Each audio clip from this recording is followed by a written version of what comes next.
ಸ್ನೇಹಿತರೆ, ಇವತ್ತಿನ ವಿಡಿಯೋದಲ್ಲಿ ಸ್ವಸ್ತಿ ಶ್ರೀ ಪರಾಭವ ನಾಮ ಸಂವತ್ಸರದ 2026-27ನೇ ಸಾಲಿನ ಯುಗಾದಿ ವರ್ಷ ಭವಿಷ್ಯ ಯಾವ ರೀತಿ ಇರುತ್ತೆ, ಅದರಲ್ಲಿ ಇವತ್ತಿನ ವಿಡಿಯೋದಲ್ಲಿ ವೃಶ್ಚಿಕ ರಾಶಿಯವರಿಗೆ ಈ ಪರಾಭವ ನಾಮ ಸಂವತ್ಸರದಲ್ಲಿ ಈ ಯುಗಾದಿ ಭವಿಷ್ಯ ಯಾವ ರೀತಿ ಇರುತ್ತೆ ಅಂತ ತಿಳಿಸ್ಕೊಡ್ತೀನಿ. ಸ್ನೇಹಿತರೆ, ವಿಶಾಖ ನಕ್ಷತ್ರದ 4ನೇ ಪಾದ ಮತ್ತೆ ಅನುರಾಧ ನಕ್ಷತ್ರದ 4 ಪಾದಗಳು ಹಾಗೆ ಜ್ಯೇಷ್ಠ ನಕ್ಷತ್ರದ 4 ಪಾದಗಳು, ಈ ಒಂದು ನಕ್ಷತ್ರ ಪಾದಗಳಲ್ಲಿ ಜನಿಸಿದಂಥವರು ವೃಶ್ಚಿಕ ರಾಶಿಗೆ ಸೇರ್ತಾರೆ. ಈ ವೃಶ್ಚಿಕ ರಾಶಿಯ ಅಧಿಪತಿ ಕುಜ ಅಂದ್ರೆ ಮಂಗಳ. ವೃಶ್ಚಿಕ ರಾಶಿಯ ಅದೃಷ್ಟದ ಬಣ್ಣಗಳು ಅಂದ್ರೆ ಕೆಂಪು, ಕಿತ್ತಳೆ, ಹಾಗೆ ಕಿತ್ತಳೆ ಅಥವಾ ಕೇಸರಿ. ಇನ್ನು ಅದೃಷ್ಟ ಸಂಖ್ಯೆಗಳು ಯಾವುದು ಅಂತ ನೋಡೋದಾದ್ರೆ 1, 3 ಮತ್ತು 9. ಸ್ನೇಹಿತರೆ, ನಾವು ಈ ಒಂದು ರಾಶಿ ಭವಿಷ್ಯವನ್ನು ತಿಳ್ಕೊಬೇಕಂದ್ರೆ ಪ್ರಮುಖವಾದಂತಹ ಗ್ರಹ ಸಂಚಾರಗಳ ಬಗ್ಗೆ ನಾವು ತಿಳ್ಕೊಬೇಕಾಗುತ್ತೆ.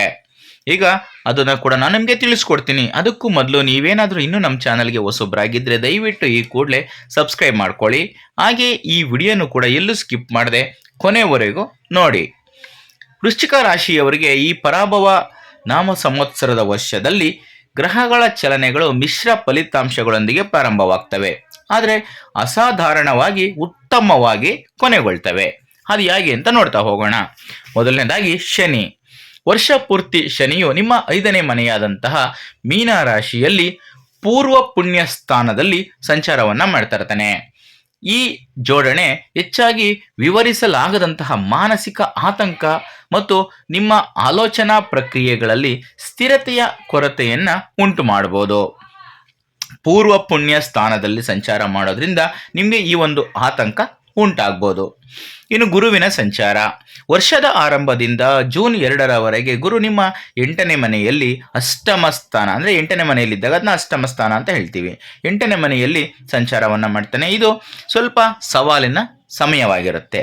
ಆದರೂ ಅಕ್ಟೋಬರ್ 31ರವರೆಗೆ ಅದು ನಿಮ್ಮ ಅತ್ಯಂತ ಶುಭ ಗ್ರಹವಾದಂತಹ ಶುಭ ಸ್ಥಾನವಾದಂತಹ 9ನೇ ಮನೆಯಾದಂತಹ ಕರ್ಕಾಟಕ ರಾಶಿಗೆ ತನ್ನ ಸಂಚಾರವನ್ನು ಬದಲಾಯಿಸುತ್ತೆ. ಯಾವಾಗ ಅಂದರೆ ಜೂನ್ 2ರ ನಂತರ ಅಕ್ಟೋಬರ್ 31ರವರೆಗೆ. ನಂತರ ಅದು ನಿಮ್ಮ ಅಕ್ಟೋಬರ್ 31ರ ನಂತರ ನಿಮ್ಮ 10ನೇ ಮನೆಯಾದಂತಹ ಸಿಂಹ ರಾಶಿಗೆ ಸಂಚಾರವನ್ನು ಬದಲಾಯಿಸುತ್ತೆ.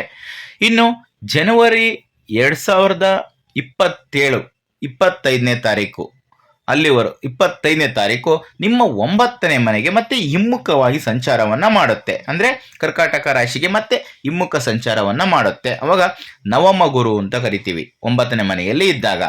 ಆ ಒಂದು ಸಂದರ್ಭದಲ್ಲಿ ಅಪಾರವಾದಂತಹ ಅದೃಷ್ಟವನ್ನ ಗುರು ನಿಮಗೆ ತಂದು ಕೊಡ್ತಾನೆ. ಇನ್ನು ರಾಹು ಕೇತುವಿನ ಸಂಚಾರ.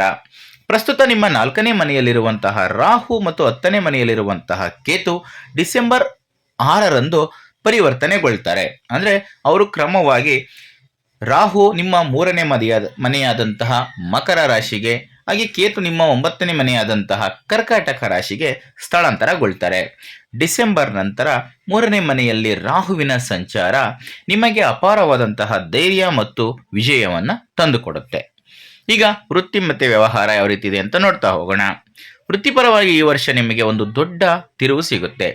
ಜೂನ್ 2ರವರೆಗೆ ಅಷ್ಟಮ ಗುರು ನಿಮ್ಮ ಕೆಲಸಗಳಲ್ಲಿ ವಿಳಂಬ ಮತ್ತು ಉನ್ನತ ಅಧಿಕಾರಿಗಳೊಂದಿಗೆ ಸಣ್ಣ ಪುಟ್ಟ ತಪ್ಪು ತಿಳುವಳಿಕೆಗಳನ್ನು ಉಂಟು ಮಾಡಬಹುದು. ಆದರೂ ಜೂನ್ 2ರಿಂದ ಅಕ್ಟೋಬರ್ 31ರ ನಡುವೆ ನಿಮ್ಮ 9ನೇ ಮನೆಯಲ್ಲಿ ಗುರುವಿನ ಸಂಚಾರ ನಿಮ್ಮ ಪರವಾಗಿ ಸಂಪೂರ್ಣವಾದಂತಹ ಅಲೆಯನ್ನು ತಿರುಗಿಸ್ಕೊಡುತ್ತೆ, ಸಂಪೂರ್ಣವಾಗಿ ನಿಮ್ಮ ಕಡೆ ಬರುತ್ತೆ. ದೀರ್ಘಕಾಲದಿಂದ ಸ್ಥಗಿತಗೊಂಡಂತಹ ಬಡ್ತಿಗಳು ಅಂತಿಮವಾಗಿ ಕಾರ್ಯರೂಪಕ್ಕೆ ಬರ್ತವೆ. ನೀವು ಬಯಸಿದ ಸ್ಥಳಕ್ಕೆ ವರ್ಗಾವಣೆಯನ್ನು ಪಡ್ಕೋಬಹುದು. ವ್ಯಾಪಾರ ಮಾಲೀಕರಿಗೆ ಜೂನ್ ನಂತರದ ಅವಧಿ ಹೊಸ ಹೂಡಿಕೆಗಳನ್ನು ಮಾಡೋದಕ್ಕೆ ತುಂಬ ಅದ್ಭುತವಾದಂತಹ ಸಮಯ. ಡಿಸೆಂಬರ್ 6ರ ನಂತರ ರಾಹು ನಿಮ್ಮ 3ನೇ ಮನೆಗೆ ಪ್ರವೇಶವನ್ನು ಮಾಡಿದಾಗ ನಿಮ್ಮ ಧೈರ್ಯ ಮತ್ತು ದೃಢ ನಿಶ್ಚಯ ಅತ್ಯಂತ ಸಂಕೀರ್ಣವಾದಂತಹ ಯೋಜನೆಗಳನ್ನು ಸಹ ತುಂಬ ಸುಲಭವಾಗಿ ಪೂರ್ಣಗೊಳಿಸಲು ನಿಮಗೆ ಸಹಾಯವನ್ನು ಮಾಡಿಕೊಡುತ್ತೆ, ಅನುವು ಮಾಡಿಕೊಡುತ್ತೆ. ಇನ್ನು ಆರ್ಥಿಕ ಪರಿಸ್ಥಿತಿ. ಸಾಂಪ್ರದಾಯಿಕ ಆದಾಯ ಖರ್ಚು ಪಟ್ಟಿಯಲ್ಲಿ ಈ ವರ್ಷ ನಿಮಗೆ ಆದಾಯ 11ರಲ್ಲಿ ಮತ್ತೆ ವೆಚ್ಚಗಳು 5ರಲ್ಲಿ ನಿಂತು ನಿಮ್ಮನ್ನು ತುಂಬ ಬಲವಾದ ಆರ್ಥಿಕ ಸ್ಥಿತಿಯಲ್ಲಿ ಇರಿಸುತ್ತೆ. ನಿಮ್ಮ ಗಳಿಕೆ ನಿಮ್ಮ ಖರ್ಚುಗಳನ್ನು ಮೀರುತ್ತೆ. ಆದರೂ ಜೂನ್ 2ರವರೆಗೆ ಯಾರ ಸಾಲಗಳಿಗೂ ಕೂಡ ನೀವು ಗ್ಯಾರಂಟಿಯನ್ನು ಕೊಡೋದಕ್ಕೆ ಹೋಗಬೇಡಿ. ಈ ದಿನಾಂಕದ ನಂತರ ಅಂದರೆ ಜೂನ್ 2 ಗುರುವಿನ ಬಲ ನಿಮ್ಮ ಎಲ್ಲ ಆರ್ಥಿಕ ಅಡೆತಡೆಗಳನ್ನು ಛಿದ್ರಗೊಳಿಸುತ್ತೆ. ನೀವು ಶೇರ್ ಮಾರುಕಟ್ಟೆ ಅಥವಾ ರಿಯಲ್ ಎಸ್ಟೇಟ್ನಿಂದ ನಿರೀಕ್ಷಿತ ಲಾಭವನ್ನು ಪಡ್ಕೊತೀರಿ. ಆದರೂ 5ನೇ ಮನೆಯಲ್ಲಿ ಶನಿ ಇರುವುದರಿಂದ ಧುಮುಕುವ ಮೊದಲು ನೀವು ಎಲ್ಲಿ ಹೂಡಿಕೆ ಮಾಡ್ತಾ ಇದ್ದೀರಿ ಅನ್ನೋದನ್ನು ಎರಡೆರಡು ಬಾರಿ ಪರಿಶೀಲನೆ ಮಾಡ್ಕೋಬೇಕಾಗತ್ತೆ. ಅಂದರೆ ನೀವು ಹೂಡಿಕೆ ಮಾಡೋದಕ್ಕಿಂತ ಮುಂಚೆ ಯಾವ ಕ್ಷೇತ್ರದ ಮೇಲೆ ನಾವು ಹೂಡಿಕೆ ಮಾಡ್ತಾ ಇದ್ದೀವಿ, ಅಲ್ಲಿ ಹೂಡಿಕೆ ಮಾಡೋದ್ರಿಂದ ಲಾಭ ಆಗುತ್ತಾ ನಷ್ಟ ಆಗುತ್ತಾ ಅನ್ನೋದ್ರ ಬಗ್ಗೆ ಸಂಪೂರ್ಣವಾಗಿ ತಿಳ್ಕೊಂಡು ತುಂಬ ಬುದ್ಧಿವಂತಿಕೆಯಿಂದ ಹೂಡಿಕೆ ಮಾಡಬೇಕಾಗತ್ತೆ. ಇನ್ನು ಕುಟುಂಬ ಮತ್ತು ವೈಯಕ್ತಿಕ ಜೀವನ. ಜೂನ್ ತಿಂಗಳಿನಿಂದ ನಿಮ್ಮ ಕುಟುಂಬ ಜೀವನ ಅತ್ಯಂತ ಸಂತೋಷದಾಯಕವಾಗಿರುತ್ತೆ. 9ನೇ ಮನೆಯಲ್ಲಿ ಗುರು ಇರುವುದರಿಂದ ಮನೆಯಲ್ಲಿ ಮದುವೆಗಳಂತಹ ಶುಭ ಕಾರ್ಯಕ್ರಮಗಳು ನಡೆಯುತ್ತವೆ. ನೀವು ನಿಮ್ಮ ಕುಟುಂಬದೊಂದಿಗೆ ತೀರ್ಥಯಾತ್ರೆಗಳಿಗೆ ಹೋಗುವ ಸಾಧ್ಯತೆ ಇದೆ. 5ನೇ ಮನೆಯಲ್ಲಿ ಶನಿ ವರ್ಷ ಪೂರ್ತಿ ಇರೋದರಿಂದ ನಿಮ್ಮ ಮಕ್ಕಳ ಶಿಕ್ಷಣ ಅಥವಾ ಭವಿಷ್ಯದ ಬಗ್ಗೆ ಸ್ವಲ್ಪ ಚಿಂತೆಯನ್ನು ಉಂಟು ಮಾಡಬಹುದು.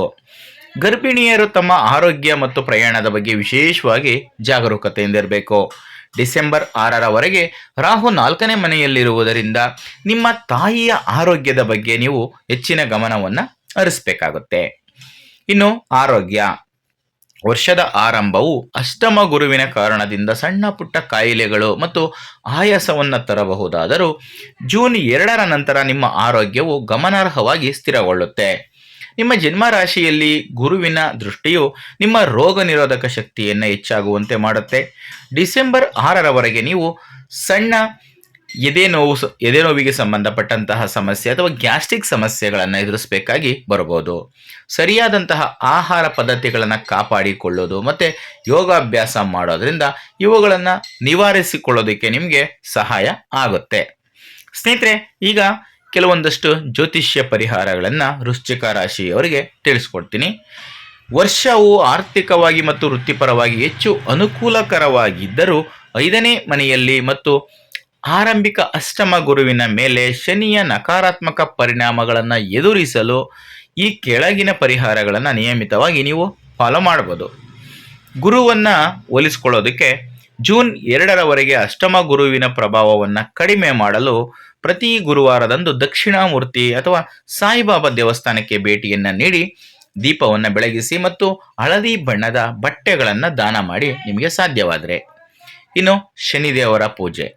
5ನೇ ಮನೆಯಲ್ಲಿ ಶನಿಯ ದೋಷವನ್ನು ನಿವಾರಿಸೋದಕ್ಕೆ ಪ್ರತಿ ಶನಿವಾರ ಹನುಮಂತ ಅಥವಾ ಶಿವನ ದೇವಸ್ಥಾನಕ್ಕೆ ಭೇಟಿ ನೀಡಿ ಎಳ್ಳೆಣ್ಣೆಯಿಂದ ದೀಪವನ್ನು ಹಚ್ಚಿ ಮತ್ತು ಹನುಮಾನ್ ಚಾಲೀಸವನ್ನು ಪಠಣ ಮಾಡಿ.